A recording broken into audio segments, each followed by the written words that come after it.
ini pada waktu paginya. Artinya apa? Siapa yang bangunnya paling pagi, itulah hidupnya paling.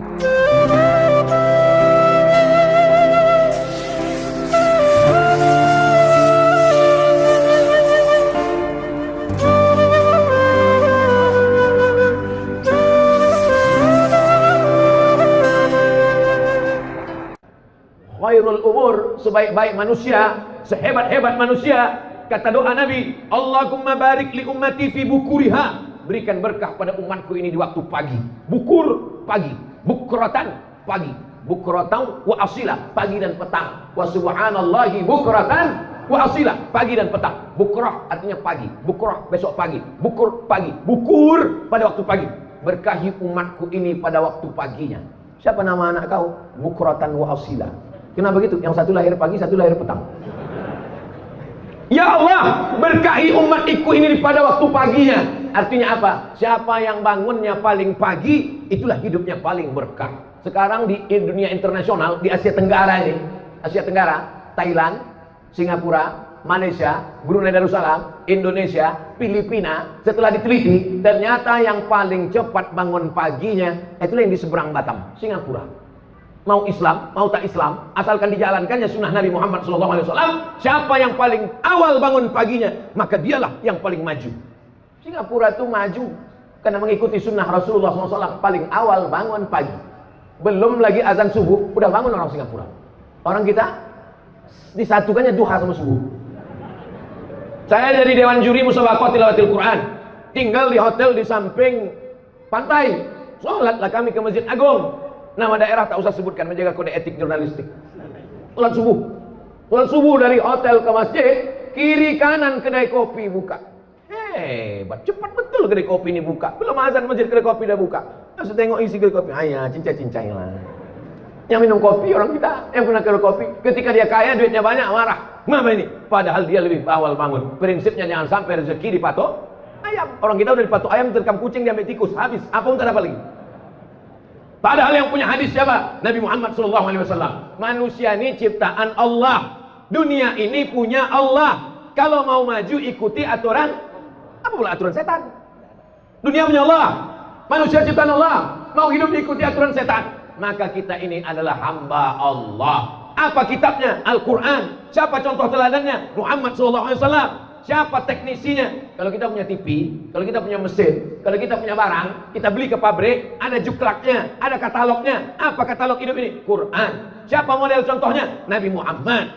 Nabi tak ada lagi sekarang. Lalu siapa kita ikut? Al-ulama warasatul anbiya. Ikuti para ulama. Ulama yang macam mana? Ulama yang takut kepada Allah Subhanahu wa taala. Karena kata Allah dalam Quran, "Innama yakhsyallaha", yang takut kepada Allah, min ibadihil ulama. Ulama lah yang takut kepada Allah Subhanahu wa taala. Walaupun dia ahli fisika, walaupun dia ahli biologi, walaupun dia ahli matematika, kalau dalam hatinya takut kepada Allah, maka sesungguhnya dia ulama. Ulama artinya berilmu. Anak-anak kita mesti berilmu, tapi dengan ilmunya itu dia takut kepada Allah. Bukan dengan ilmunya itu dia buat pesawat canggih, tapi justru melupakan Allah. Dengan ilmunya itu dia buat TV mantap, tapi isinya melalaikan kepada Allah. Kemarin sore saya dikirim video tentang orang koma di rumah sakit. Menangislah suami sama anaknya, macam mana lah menyadarkan istriku ini biar supaya dia bangun dari komanya. Datang anaknya, papa, gimana caranya mama biar sadar ya? Gimana? Kita buatkan video TikTok. Karena dulu dia suka TikTok. Ini kalau kita buatkan video dia sadar. Itulah yang sekarang jadi tontonan orang. Bayangkan, mau menyadarkan dari koma pun mau dibuatkan TikTok. Nah, habis kiamat dari dunia. Lama saya menengok ini. Mau saya hempaskan handphone tuh. Ingat saya banyak WA di dalam, tak jadi. Bagaimana cara menyelamatkan ini? Kalau tidak kita bawa umat ini ke dalam masjid. Dari maghrib ke isya, jangan lagi ada TV, jangan lagi ada handphone. Tutup laptop, tutup shutdown komputer, masuk ke dalam masjid. Maghrib ke isya. Kita tiru pengajian, jadwal pengajian di Malaysia. Saya kalau ke Malaysia dulu sebelum Covid, setahun 2 kali. Itu pengajiannya di Malaysia tuh ngaji tak lama-lama, pendek aja. Dari maghrib ke isya 45 menit. Habis itu sholat isya. Selesai sholat isya, yang mau pulang silakan pulang, yang mau bertahan di masjid soal jawab. Ditulis di depan mereka pakai meja, mejanya tinggi, lalu ada tulisan bawah. Anda bertanya, Ustadz menjawab. Number, WhatsApp number. Tulis semua. Jadi langsung dia tanya. Tak banyak-banyak, pengajian pendek aja ngaji. Yang lama makannya banyak. Setiap masjid ada dapurnya, dapur umum. Jadi masjid tidak membeli nasi. Jadi masjid tidak membeli nasi dari orang yang memasak nasi tak ke masjid. Masjid dimasak oleh orang masjid. Nasi dimasak oleh orang masjid. Ketika memasak dia berwudu, ketika memasak dia berselawat, ketika memasak kencingnya berbasuh, sehingga orang yang memakan itu ada rahmat dan barokahnya. Masjid ini ada dapurnya. Buatkan dapurnya. Sehingga kita, oh kalau begitu apalah guna nanti catering Pak Ustadz? Bagus. Kalau membeli catering kepada jamaah, sehingga duitnya itu berputar di antara jamaah. Kalau duit dia banyak, dia akan bersedekah. Kalau duit dia banyak, dia akan belikan karpet masjid. Belikanlah uang kita kepada jamaah yang kira-kira kalau duit jamaah itu banyak akan balik juga ke masjid. Setuju? Itulah yang membuat orang marah kepada Abdul Somad ini. Abdul Somad cerita tentang duit, Abdul Somad cerita tentang politik, karena memang di mana-mana ceramah saya itu isinya 3. Perbaiki pendidikan, pengajian di masjid berkualitas. Perbaiki ekonomi, belanja kepada jamaah supaya duitnya berputar antara jamaah. Tahu ada jamaah yang punya penyewaan mobil, sewa mobil dia. Tahu antara jamaah ada yang punya laundry, pakai laundry dia. Tahu di antara jamaah ada yang jual buah, beli buah dia. Tahu jamaah ada yang jual tanah, kabarnya kau jual tanah. Iya. Tanah siapa yang kau jual? Entah, aku nggak tahu tanah siapa. Bapak Ibu yang dimuliakan Allah Subhanahu wa taala. Masjid menjadi sentral tempat berkumpul. Ada orang yang sangat kaya, bingung mau kemana aku campakkan duitku ini Pak Ustaz. Bingung aku Pak Ustaz. Ada pula satu lagi jamaah yang sangat susah, tak tahu dia kemana mau mengadukan kesusahannya. Yang menawarkan duit pinjaman cuman rentenir, lintah darat. Semua yang di laut-laut ini kalau sudah naik ke darat jahat semuanya. Contohnya lintah darat dan buaya darat. Maka datanglah jamaah masjid. Masjid mempertemukan antara pejabat dengan rakyat. Masjid mempertemukan antara orang kaya dengan orang yang susah. Bertemunya di mana? Di dalam masjid. Itu siapa tuh? Kawan ayah. Ayah jumpanya di mana dulu? Di Masjid Nurul Huda, Perumnas Geria Sagulung Permai Blok E nomor 1A Sagulung Batam. Udah ku sebutkan alamatnya lengkap, tak juga datang, entahlah. Di mana jumpanya? Di masjid. Di mana disolatkan jenazahnya? Di masjid. Di mana dia mengadukan kesusahannya? Di masjid. Diangkatnya tangannya, Allahu Akbar, ditempelkannya keningnya ke lantai, lalu diucapkannya Subhana Rabbiyal A'la wa bihamdi. Kalau duitnya banyak, di mana diletakkannya duitnya yang banyak itu? Di masjid. Sampai ke masjid tengok, apalagi yang kurang. Ini nampaknya udah kecabut-cabut kubah ini. Berapa? Banyak. Ini nampaknya berapa? Ini nampaknya kipas angin tak hidup. Kenapa? Begitu.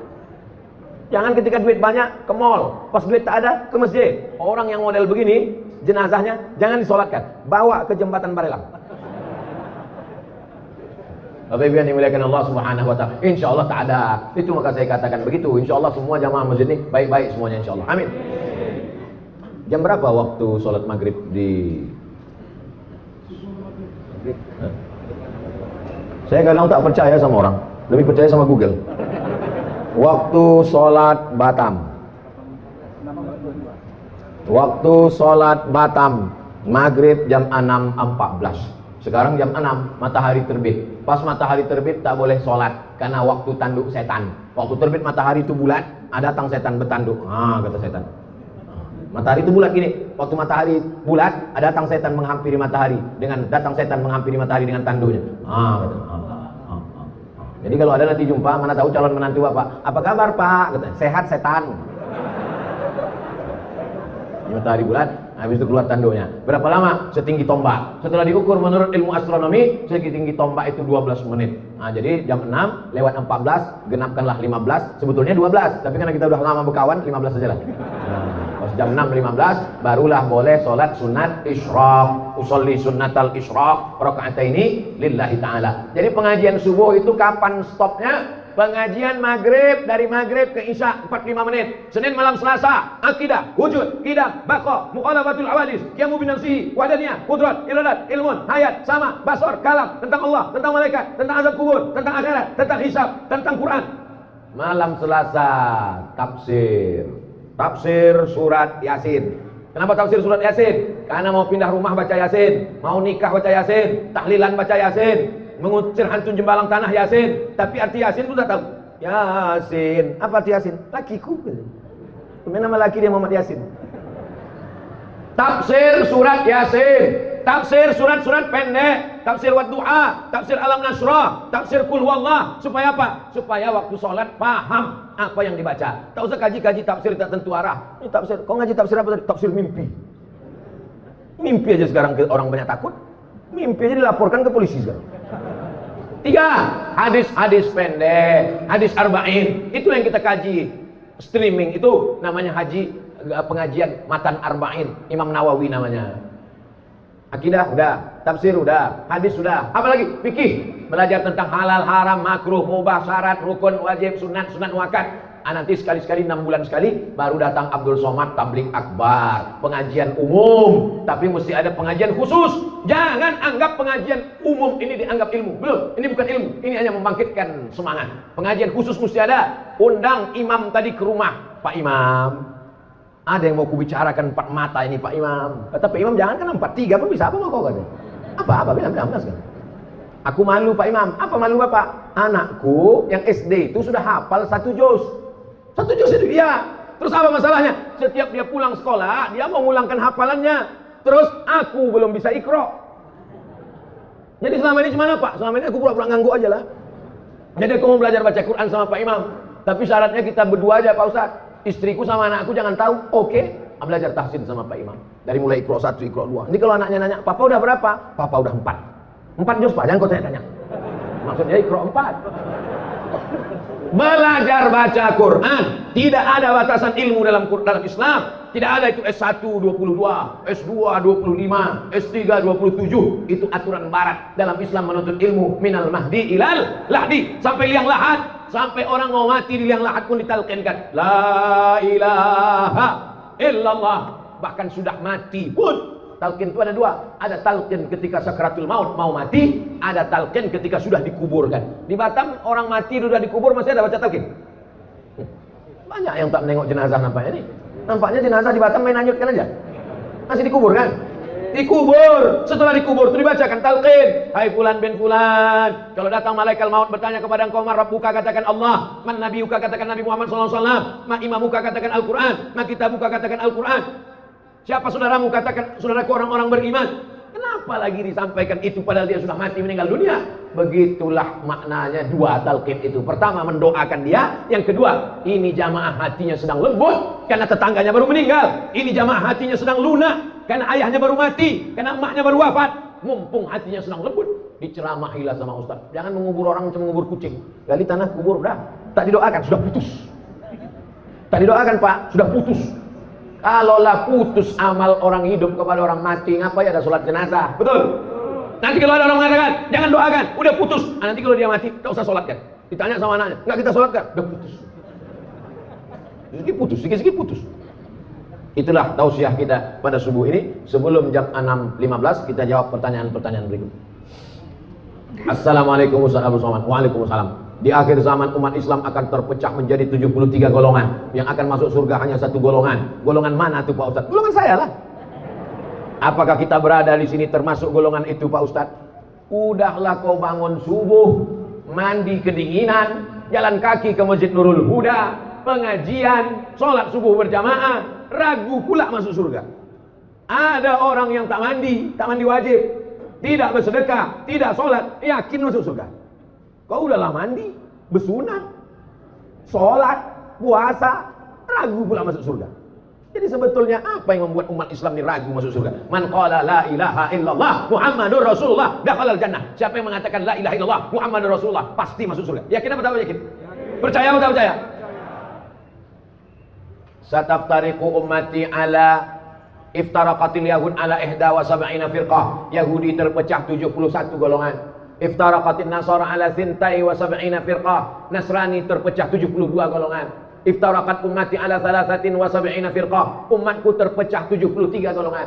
Yahudi 71, Nasrani 72, orang Islam 73. 71, 72, 73 ini bukan angka nominal, tapi angka jumlah menunjukkan bahwa perpecahan umat Islam lebih banyak daripada Yahudi dan Nasrani. Bukan angka nominal.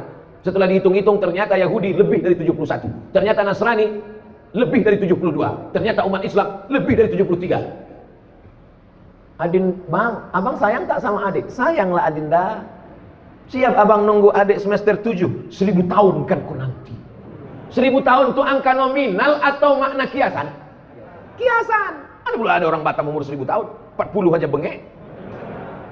Arti 1000 tahun itu artinya makna kiasan. Begitu juga dengan 71 Yahudi, 72 Nasrani, 73 Islam. Bukan angka nominal. Jangan nanti dihitungnya. Umat Islam 73, NU, Muhammadiyah, Persis, Nahdlatul Watan, Al-Wasliyah, FPI, GP Ansor, dihitungnya semua. Habis itu baru ditinggal. Mana yang masuk surga itu ya? Tengoknya, oh ini yang masuk surga. Apa kelompok apa nih? Sahabat UAS. Bukan begitu cara berpikirnya. Bahwa kita terpecah lebih banyak dari Yahudi, lebih banyak dari Nasrani, lebih banyak daripada Yahudi. Lalu kemudian mereka bertanya, lalu di antara yang banyak itu siapalah yang masuk surga itu ya Rasulullah? Apa kata Nabi? Ma'ana alaihi wa ashabi. Orang yang mengikut aku dan seperti sahabat-sahabatku. Nabi sholat subuh, kita sholat subuh. Nabi memakmurkan masjid, kita makmurkan masjid. Nabi ahlus sunnah, Nabi berpegang kepada sunnah karena dia sumber sunnah, sunnah dari Allah. Kita mengamalkan sunnah. Nabi mengajarkan berjamaah, kita berjamaah. Maka kita adalah kelompok yang selamat karena ahlus sunnah wal jamaah. Jabariyah sesat, Syiah sesat, Khawarij sesat, Murji'ah sesat, Qadariyah sesat, Mu'tazilah sesat. Maka semua mesti kembali kepada akidah ahlus sunnah wal jamaah. Sunnah bangun waktu pagi, kita bangun. Sunnah jalan kaki ke masjid, kita datang. Sunnah sholat berjamaah. Sunnah berzikir habis sholat subuh sampai terbit matahari. Sunnah. Maka ikuti amalan-amalan sunnah, kau akan tahu mana yang sesat, mana yang tidak. Tadi malam pulang dari masjid pengajian, mau pulang ke penginapan, sampai di tengah jalan, apa kata tim yang ada di belakang? Oh ini kita salah ini kita salah jalan, mestinya ke sana. Kenapa dia tahu ini salah jalan? Karena dia tahu jalan. Orang Pekanbaru yang ada di dalam itu tak tahu jalan, slow aja. Siapa itu? Abdul Somad. Tak tahu saya jalan di Batam. Walaupun udah 8 tahun saya ke Batam, tak tahu saya jalan Batam. La yadurrukum man dhalla idza tadaitum. Kalau kau tahu jalan, maka tak ada yang bisa menyesatkanmu. Berilmu, pahami Quran, pahami sunnah, ikuti ulama. 7.000 orang pun mau menyesatkanmu, kau tak akan sesat insyaallah. Berpegang dalam la ilaha illallah Muhammadur Rasulullah. Itu pemahaman tentang hadis 71, 72, 73. Kita ahlu sunnah wal jamaah selamat sampai hari kiamat. Yakin itu. Jangan nanti waktu di masjid yakin, keluar dari masjid galau lagi. Datang saya 6 bulan lagi, itu lagi